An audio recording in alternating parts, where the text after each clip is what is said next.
Hey everyone, and welcome to This Explainer. Today we're tackling something that affects literally almost every single one of us, our attention. Let me introduce you to Noah. So Noah is a 21-year-old college student, and he's got these massive dreams for his future. And look, he didn't end up in college by accident. He was raised by a single mom who worked double shifts, skipped her own meals, and wore out her shoes just to give him this one incredible shot. When he left for school, Noah promised her he wouldn't waste it. But then, on what seemed like just a random morning, everything was suddenly on the line.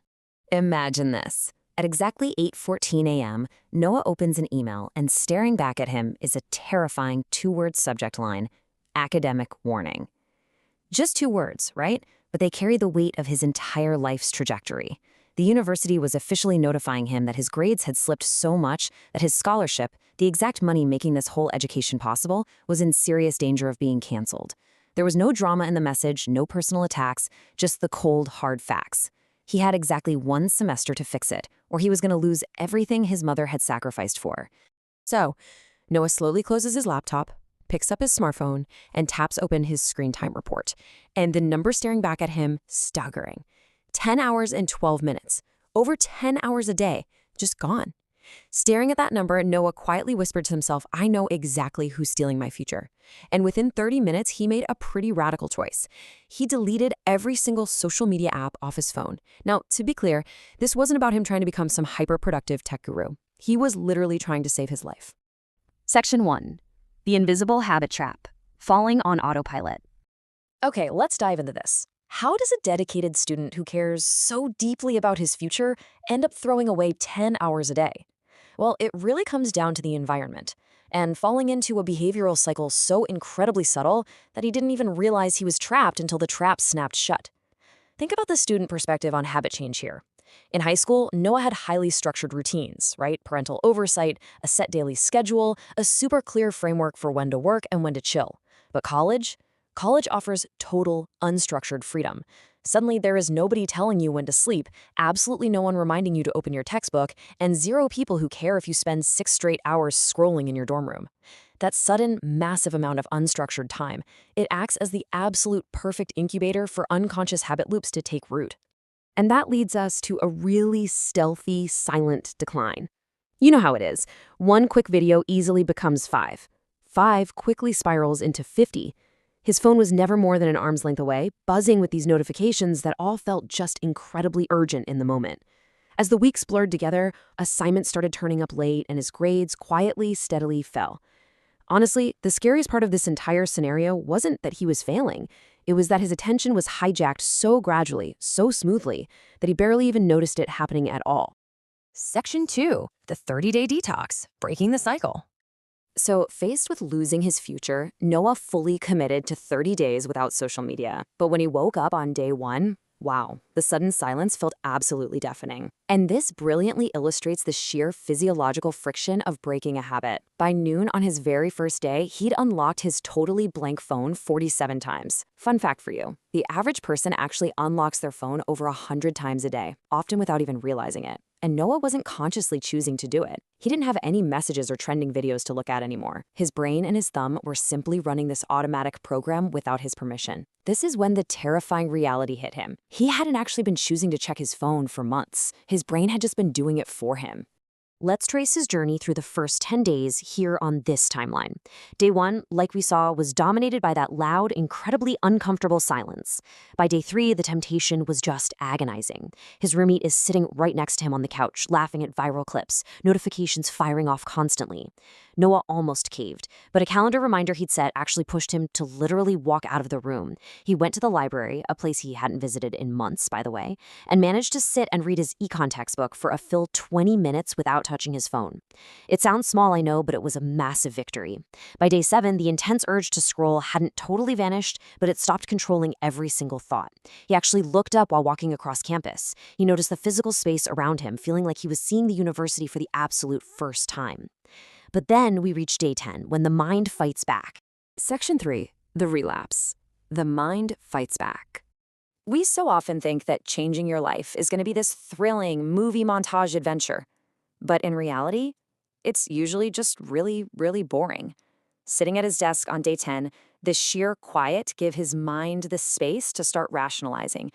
You know, you're doing great. You deserve a break. Just 5 minutes. That was the lie he told himself. He unlocked his phone, opened the App Store, and downloaded TikTok. Just 5 minutes. But of course, 5 minutes turned into 20. 20 became an hour, then 2 hours.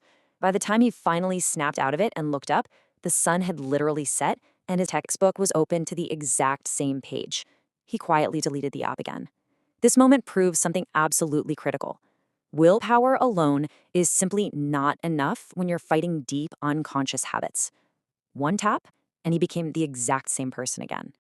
That same evening, he got a phone call that changed absolutely everything. It was his mother, sounding completely exhausted from another 12-hour shift. Instead of lying and saying college was fine like he usually did, Noah just finally broke down.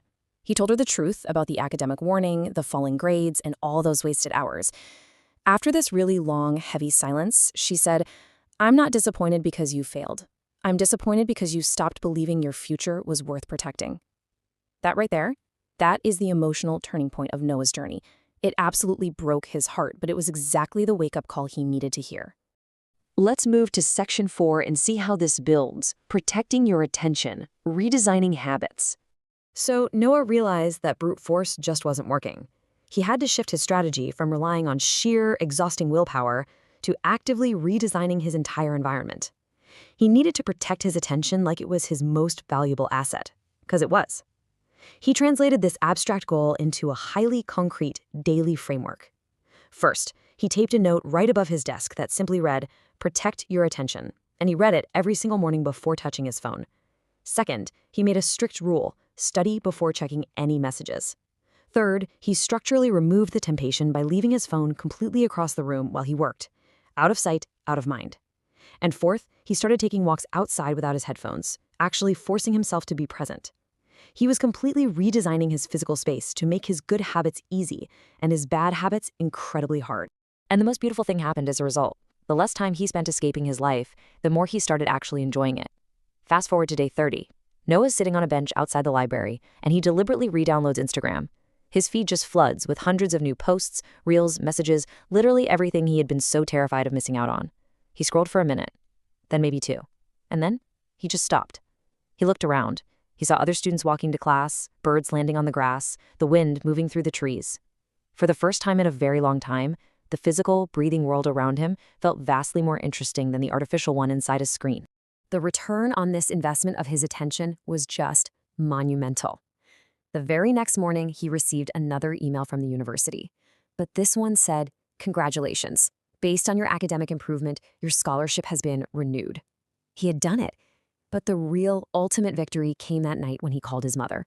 Before he could even speak, she answered and asked, "You kept your promise, didn't you?" And this time, Noah could genuinely smile and say, "Yes."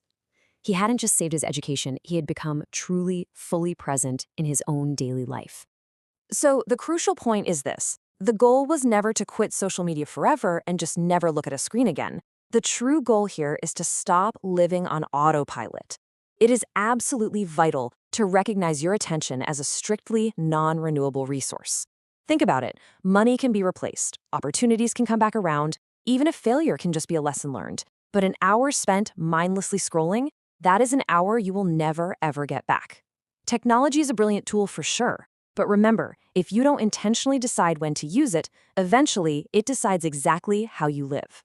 Which brings us to the final and really the most important question you need to ask yourself today before you reach for your screen again. Are you using this device, or is it using you? Think about that. Let that really sink in, because the answer to that question might just change the rest of your life. Thank you so much for joining me for this explainer, and remember, always protect your attention.